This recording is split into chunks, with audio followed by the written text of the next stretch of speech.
week on Africa Weekly, we follow the plight of unaccompanied African minors hoping to find a safe haven in France. And we travel to Ghana, where in an effort to boost the economy, the government is trying to encourage the country's diaspora to return home. But first, a summary of the stories that made the headlines this week. The Democratic Republic of Congo's next president, opposition leader Félix Tshisekedi, was sworn in on Thursday. In his inaugural address, Tshisekedi promised a new era of respect for human rights, vowing to release all political prisoners. The day took a dramatic turn when the newly minted president was briefly taken ill during his speech, which he later blamed on the stresses of the election campaign. Tshisekedi was declared winner of the much-delayed election after defeating rival Martin Fayulu, who claimed he had won the majority of votes. However, Fayulu lost his challenge to the Constitutional Court, leaving 55-year-old Tshisekedi to take the helm from Joseph Kabila, who has ruled the country for 18 years. Israeli Prime Minister Benjamin Netanyahu visited Chad on Sunday as the two countries restored diplomatic ties after a decades-long break. Ties between Israel and the majority Muslim Chad were broken in 1972 at the height of Arab-Israeli tensions. But in recent years, Israel has held out the prospect of cooperation in fields ranging from security to technology to agriculture to improve its links on the continent. The two leaders signed defense and security cooperation agreements on Sunday, but no details were released to the media. The Israeli leader called it a historic trip and pledged to invest in the ongoing relationship between the two countries. In March, we're going to have a special delegation of Israeli companies come to Chad to see the various possibilities that the president and the government of Chad are opening up for Israeli companies, and I think the opportunities are vast. In what was claimed as an attack in reaction to Netanyahu's visit, on Sunday 10 Chadian peacekeepers were killed and at least 25 others wounded by jihadist gunmen at a UN camp in northern Mali. It was one of the deadliest strikes against the UN mission in the West African country to date. Al-Qaeda in the Islamic Maghreb claimed responsibility for the attack. Hundreds of protesters took to the streets of Khartoum and its twin city of Omdurman on Thursday as demonstrators launched simultaneous rallies in several Sudanese cities and towns, calling on President Omar al-Bashir to resign. The police said that 2 protesters had been killed during the demonstrations as the protest movement entered its second month. Deadly protests, which erupted on December 19th after a government decision to triple the price of bread, have turned into nationwide rallies against Bashir's 3 decades of iron-fisted rule. The overall death toll since the protests erupted in December has now reached 30, according to officials, although rights groups have put the death toll at more than 40. Nigeria's government on Monday warned about an increase in violence before next month's elections, accusing the main opposition of trying to foment unrest to jeopardize the vote. Information Minister Lai Mohammed said the government had credible intelligence that the People's Democratic Party was trying to whip up unrest. Having realized that their fortunes have dwindled badly ahead of the polls, the desperate opposition is orchestrating widespread violence with a view to truncating the elections, thus triggering a constitutional crisis that could snowball into the establishment of an interim government. The PDP dismissed the claims as irresponsible and ludicrous, placing the responsibility for any unrest firmly on the president's shoulders. Nigeria goes to the polls to elect a new president on February 16th in what is expected to be a close race between the two main parties. President Muhammadu Buhari of the All Progressives Congress is seeking a second term in office, with PDP candidate Atiku Abubakar his closest rival. The presidents of Senegal and the Gambia inaugurated a long-awaited bridge on Monday that crosses the River Gambia. The Senegambia Bridge will enable those who want to travel from the north of Senegal to its southern region of Casamance to avoid having to take a detour of some 400 kilometers. Take time, sometimes you stay days, sometimes hours, but now it take you 5 minutes to be at Farafenni.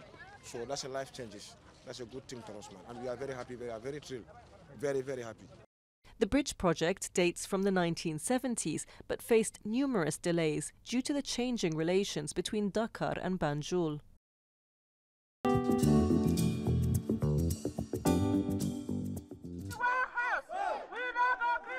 We want house, chant these migrants in the port city of Marseille. Some 200 are gathered here in front of the Bouches-du-Rhône Regional Authority. A few have kids, others are kids themselves. We are people like you. We are human beings like you. Please respect our rights. With no fixed address, the group has been squatting in a building belonging to the local diocese for weeks.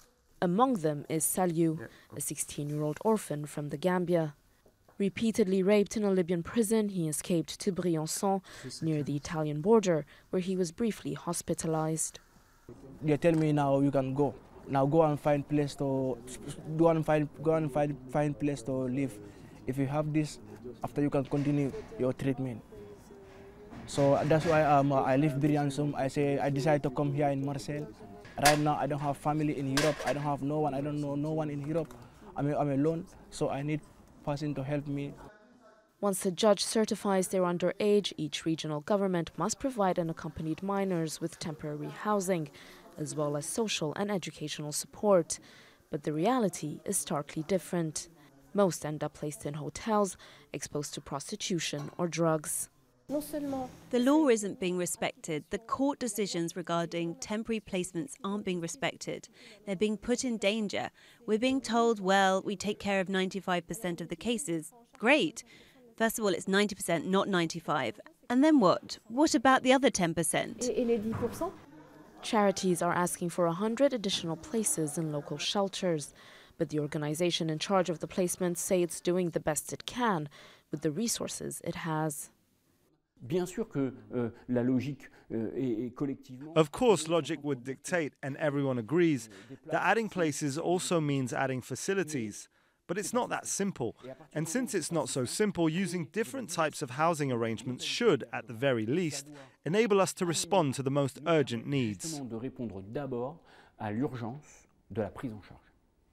Officials say they found a solution for 4 minors living in the squat and have vowed to build 100 additional spots within the year. In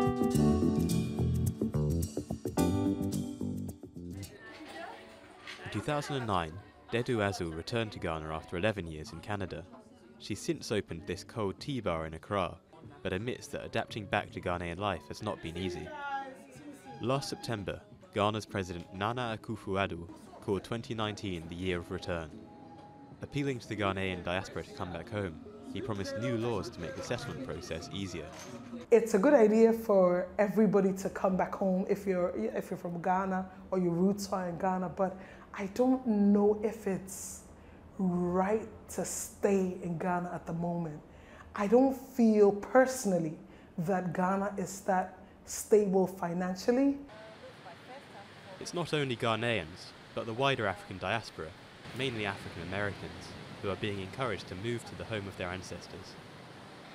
For 3 centuries, West Africa's Gold Coast was a key point of departure for slaves bound for America. US-born Cicely Williams moved to Ghana in 2017 with her family, after visiting the country as a tourist. There's a lot of misconceptions in regard to how, it is living in Africa as a whole, and then specifically in Ghana. So I think it's very important that people begin to visit so they can stop, a lot of the misconceptions, really have their own idea of what it's really like. It's hoped that 2019's Year of Return will raise awareness of Ghana around the world and help boost tourism, a sector with lots of potential which has yet to be fully exploited.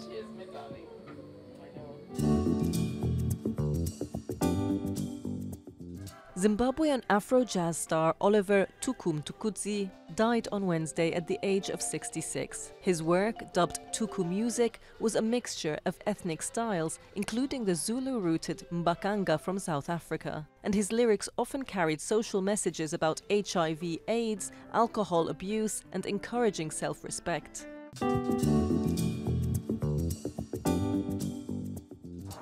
The 2019 La Tropicale Amissa Bongo race kicked off on Monday in the town of Bongoville in southeastern Gabon.